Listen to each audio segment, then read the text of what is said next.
ஓடும் ரயிலில் இருந்து தவறி விழுந்த வாலிபர் உடல் நசுங்கி பலியான சிசிடிவி காட்சி வெளியாகியுள்ளது.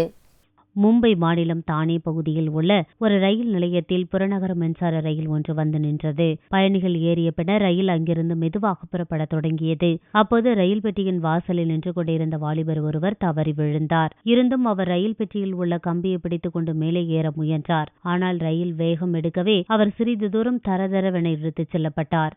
அப்போது நடைமேடையில் நின்று கொண்டிருந்த ஒருவர் ரயிலால் இழுத்து செல்பவரை காப்பாற்ற முயன்றார். ஆனால் அதற்குள் அந்த வாலிபர் ரயில் பெட்டியின் அடியில் இழுக்கப்பட்டு உடல் நசுங்கி பரிதாபமாக பலியானார். இக்காட்சி ரயில்வே நிலையத்தில் பொருத்தப்பட்டிருந்த சிசிடிவி காட்சியில் பதிவாகியுள்ளது.